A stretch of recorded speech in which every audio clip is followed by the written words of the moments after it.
charged with the political and moral responsibility to transform the social and economic landscape of northern Nigeria. Let me begin by extending our deepest sympathies to the victims of the recent flood disaster in Maiduguri and other parts of the north, as well as the families of people affected by the tragic tanker explosion in Jigawa State. I equally commiserate with other victims of terrorism, banditry, and other criminal activities in the north and Nigeria at large. We stand in solidarity with them during these difficult times.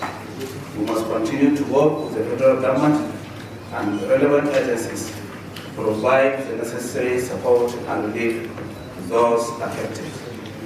As we gather here today, our collective resolve is being tested by the ongoing challenges that we face. These include, but is not limited to, terrorism, banditry, kidnapping, farmer-hider clash, drug abuse, the menace of Almaty and out-of-school children, poverty, unemployment, and many others. However, our unity and commitment to the prosperity of the people remains our greatest source of strength that will enable us to overcome these challenges. While security remains a top priority for the region, we must acknowledge the recent gains made against criminals, especially the elimination of bandits and terror leaders. However, we cannot afford complacency. We must sustain these gains in order to ensure lasting peace and stability. We recently received the report of the Coalition of Northern Groups Security Committee, and we are going to carefully study and implement their recommendations. Our engagements with security agencies and civil society groups must continue to chart a sustainable path for peace and stability in northern Nigeria, and that is why the Chief of Defense Staff is personally here today in order to address this August gathering. The recent end bad governance protests that took place in August serves as a wake-up call for all northern leaders. Youth restiveness is a growing concern, driven by illiteracy, poverty, and lack of economic opportunities. Our young people are calling out for change, and it is our responsibility to listen to them and act accordingly. We must scale up efforts to tackle the root causes of youth restiveness by investing in education, skills development, and job creation. Let us focus on creating pathways for the youth to channel their energy into productive ventures, thereby reducing their vulnerability to crime and other social vices. The economic hardship faced by many Nigerians today is undeniable, and considering the north-south disparity in economic balance, it is even more pronounced in northern Nigeria. This calls for urgent intervention. It is essential that we, as leaders, adopt measures to alleviate the suffering, such as targeted social welfare programs, support for small and medium enterprises, and policies that attract investment to our states. At the same time, we must work with the federal government to ensure that fiscal policies are sensitive to the realities of the day. As we speak today, most of our northern states are in darkness due to vandalization of electricity transmission infrastructure. This not only underscores the vulnerability of critical infrastructure, but also the need to build additional transmission lines and diversify our energy supply so as to better connect our region and improve our energy resilience. Northern Nigeria holds immense agricultural potentials, which, if fully harnessed, can significantly alleviate hunger and boost economic growth. To achieve this, we must provide adequate support to our farmers, including access to financing, modern farming techniques, and infrastructure, such as roads and irrigation systems. Furthermore, Ensuring the security of rural areas is crucial so that farmers can return to their fields without fear. Agriculture should not only be seen as a means to feed our people, but also as a catalyst for industrialization and job creation across the region. That can be achieved through reindustrialization of the North, especially by reviving the textile value chain and the development of other agro-allied industries. On the environment, the recent flood incidents in many parts of the North serves as a sobering reminder of the urgent need to implement effective mitigation measures.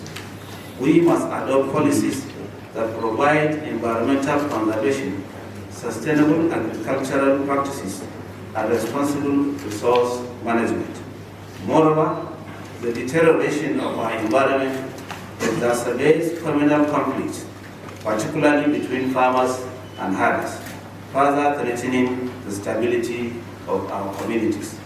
Addressing this issue holistically is crucial to not only preserving our natural resources, but also ensuring social harmony.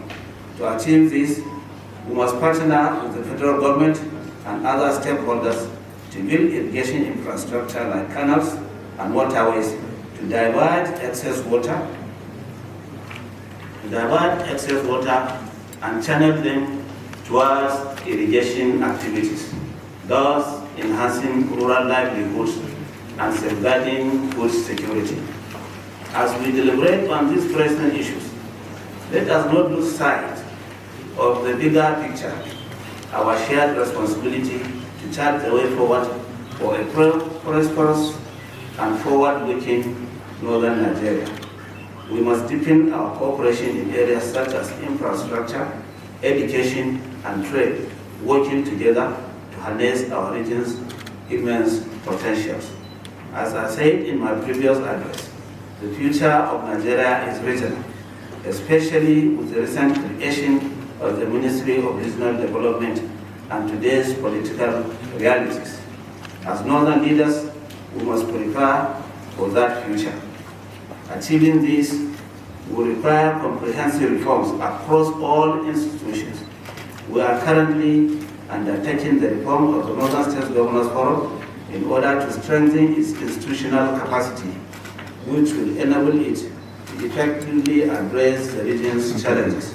The ongoing restructuring of the new Nigeria Development Company is also crucial, as it will serve as a catalyst for northern Nigeria's economic revival, thus paving the way for significant investment in critical infrastructure and strategic sectors that will drive sustainable development. Additionally, revitalizing our traditional institutions will transform them into more effective tools for conflict resolution and citizen engagement, thereby ensuring that our strategies that reflect the needs and aspirations of our people. The agenda of our meeting today reflects our commitment to partnering with the federal government and other domestic and international stakeholders. We will engage the Presidential Livestock Reforms Implementation Committee in order to take advantage of the opportunities in the sector, especially with the creation of the Ministry of Livestock Development. We are also partnering with the World Bank through programs like Agile to boost education access, especially to the girl child, and AfriSam, in order to ensure environmental sustainability and responsible ecological management. Other partners include those from the security sector, the economy, and other strategic sectors. My dear respected colleagues, it is pertinent that we evolve from symbolic high-profile meetings to developing cohesive, robust, and actionable plans that meet the specific needs of our individual states and the northern region. This is time to walk the talk, to turn our collective aspirations into reality, so as to leave an unblemished legacy to the northern.